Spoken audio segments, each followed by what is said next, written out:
තියෙනවා මේ බුදු කියලා තියෙන නම මම දැම්ම අල්ලසා දුන්නේක දාලා තියෙනවා. ඔව් ඒක තමයි යාගේ තමයි වැඩි. එයා කියලා කුඩු පුත මේ එයාගේ කුඩයාගේ ඔෆිස් එක. යාගේ ඔෆිස් එක. ඔය දැන් ප්‍රෙසිඩන්ට්ගේ බඩුව වගේ තියෙන උඩ. උඩ තියෙනවා යාගේ ෆොටෝ හිටක් තියෙනවා. ෆොටෝ තියෙනවා. උඩ තියෙන ජනාධිපතිතුමා පින්තූරා රොමයා එන මේ නැතිකරණයේ අදාළ දේවල් තියෙනවා. ඊට අමතරව දැන් අපිට ඕන කරලා තියෙන මේවා දැන් මෙතන දැන් මෙහෙම තිබ්බම මේවා හෙට උදේ එනකොට මේවා පාන් කඩ වෙන්න පුළුවන්. ඒක දේවල් වෙන්න පුළුවන් මේවට. ඒක දෙක තමයි දැන් අපිට පුළුවන් ද පුදුමාකාර රණිත් කිසිම උත්තරයක් කතා කරලා. දැන් රවිස ඇවිල්ලා ගියා. රවි ඇවිල්ලා ගියා. අපේ අතන හඳුරන් ගොතාවා. එතකොට කොහොම මේ ටික අරලා බැලුවා.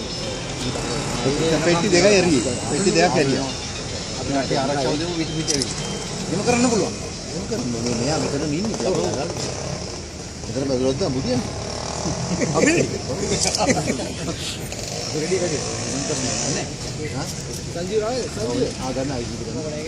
අරගෙන සාලිය ප්‍රිවෙන්ටිව් ෆේස් කරගන්න හරියට හරි. ඒක තමයි දිනවනේ. අයිටම් දෙකකින් බලන්න. මේ රවි ලොක ගත්තේ නේද? මේ එයා කිව්වේ මේක දැන් චෙක් කරානේ. චෙක් කරා. පෙට්ටි තුනක් චෙක් කරන් පස්සේ තියෙන වපල් අරන් මන නිසා එයා කිව්වා මේක ජනතාවගේ සල්ලි. ඒකින්ද මේවා මේ මෙව කරන්න දෙන්න බෑ. ඒකින්ද හෙට ඉඳන් මේ මොකටද මේක කරනවා. විනාඩි 10ක් එන්න ඕනේ. මේ හලෝ හලෝ ඔකේ ඊළඟ මේ මත මේ ඊළඟ හරි කස්ටමර් ගන්නේ මේක තමයි කෝල් කරන්නේ කස්ටමර් සර්විස් යතර මම ඒකනේ කියන්නේ දැන් නම්බර් එක තියෙනවා මේ බලන්න කවුරුද ස්ක්‍රීන් එක ගන්න දිලා ගන්න එන්න අර කම්ම මේ වීඩියෝ මොහොනේ මොහොනේ අපේ විචින්ද එන්න ගොයින් අබේ උඩ කළුවර නෑ උඩ ගියා මොකුත් නෑ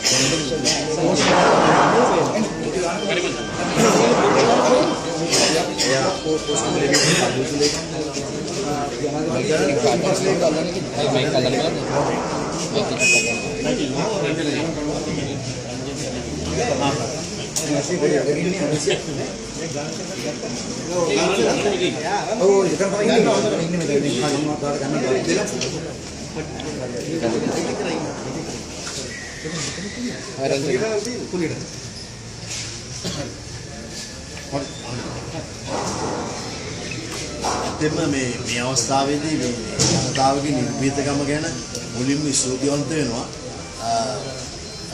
මම මෙතනට ඉස්සරින්දත් ගිහිල්ලා අල්ලාසා දූෂණ කොමිසමේ මේ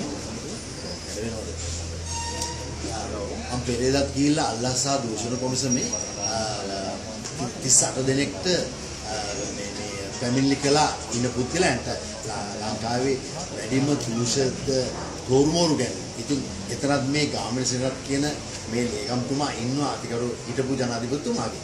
ඉතින් එතුමාගේ තැනකට තමයි මෙතනට ඇවිල්ලා තියෙන්නේ. මෙතන මේ කෝටි ගාණක මිල නොකළ හැකි ශබ්ද විකාශන සවුන්ඩ් භාණ්ඩ වගේක් තියෙනවා. ඉතින් මම බලාපොරොත්තු වෙනවා ජනතාවගෙන් තමුන්වහන්සේලා තව ගන්න මෙවැනි දූෂිතයන්ගේ දේපල ගැන තියෙන තැන් ගැන දන්නවනම් අපිට දන්වන්න. ඉතින් ඒ වගේම මම ගරු අගමැතිතුමාට පෙරේද කතා කරපු වෙලේ එතුමත් සඳහන් කළේ මෙවැනි පුද්ගලයන්ගේ විදේශ ගමන් බලපත්‍ර තහනම් කරන්නට අල්ලාසා දූෂණ කොමිසමට ඉඩක් නැහැ, බලයක් නැහැ. ඒකට පැමිණිලි තමා තිබිය යුතු. ඉතින් ඒ හින්දා තමයි JP පක්ෂයේ මේ අවස්ථාවේ මතක් කරන්න ඕනේ අනුර කුමාර දිසානායක මහත්මයා, සුනිල් හඳුනතුමා, ඒ වගේ විජිත හේරත්නතුමා ඊයේ ගිහිල්ලා ඒ අපි කරපු පැමිණිල්ලම දාලා තිබුණා.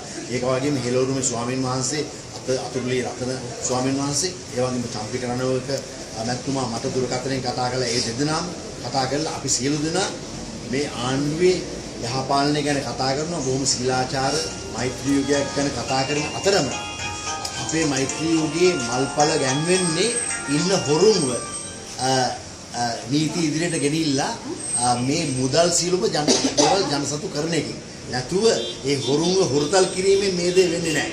මේකෙදි අපි කියන්නේ ගඩාෆි වගේ පාරේ ඇදගෙන ඇවිල්ලා කාටවත් හිරිහැර කරන්න කියලා කියන්නේ. නමුත් මේ සියලු දේවල් මේ ජනතාවගේ මුදල්. ජනතාවට අද දුක් විඳින්න වෙලා තියෙන්නේ මේ සංවිධානාත්මක හොර කල්ලිය. මේ කරපු හොරකම් හින්දා. ඒ හින්දා ජනතාවගෙන් සමාධිවේදීන්ගෙන් ඉල්ලා තිනවා කරුණාකර මේ ඇවිල්ලා අපි පලි ගැනීම දේශපාලන වෛරය නෙමෙයි. මේ ජනතාවගේ මුදල් ගැන අපි අවදියෙන් ඉන්නවා කියලා කියන එකයි. ඒ හින්දා පුළුවන් තරම් මේ වගේ තවත් කෝටි ප්‍රකෝටි ගණන් හංගපු තැන් ඇති ජනතාව දැනුවත් කරන්න, මාධ්‍ය දැනුවත් කරන්න අපි දිගටම අවදියෙන් මේ හොරුන් ගැන ඉන්නවා. මේ ගැන අපිට දෙන සහයෝගයට ස්තුතියි කියලා මේ අවස්ථාවේ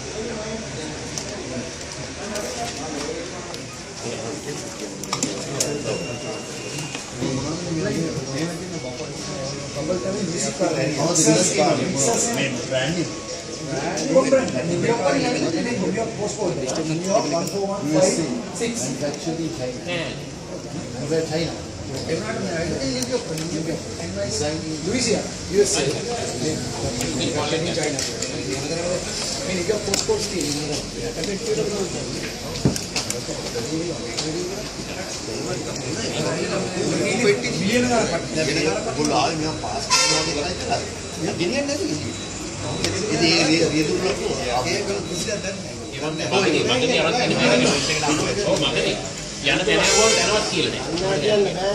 ඒගොල්ලන් දන්නවා මෙතනින් කොහාටද ගෙනියන්නේ කියලා. මම ගියේ ලොකුන්නතුමාට කතා කළා. ඩයරත්නායක අපි රබුදාපුරේ කතා කළා.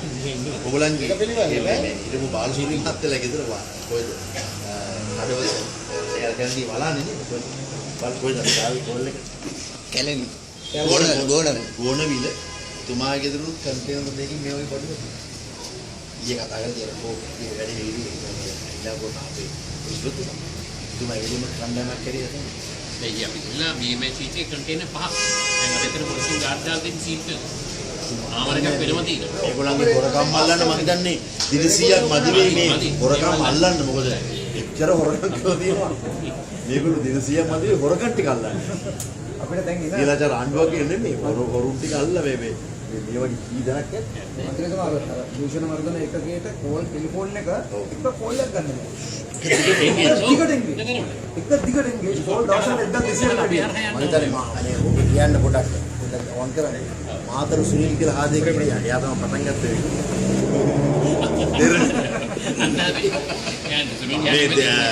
දෙරණ නාලිකාවේ ගරු ඇමතිවරයෙක් ඇවිල්ලා සංවාදයක් කර කර ඉද්දී තිරේ දැම්මා අංකයක් මේ ඇමතිවරුන්ගේ ප්‍රශ්න අහන්න කියලා. ඒ අහද්දී මාතර සුනිල් කියලා ආදේ කතා කරලා කිව්වා ඔතන ෆයිල් තියෙන ලොකු හොරෙක් ඉන්නවා කියලා. ඉතින් ඒ ගරිල්ලා සටන අපි මෙහෙව්වේ ඒ කාලේ තියෙන ආණ්ඩුව අනිවාර්යෙන් මම මරණ හින්දා. මාතර සුනිල්ුයි රංජන නාමනායකයි එක්කෙනෙක්. ඒ තමයි මම. ජය වේවා. දැන් මාතර සුනිල් ඇවිල්ලා තියෙනවා. රාජකාරී බාධා කරේ නැහැ.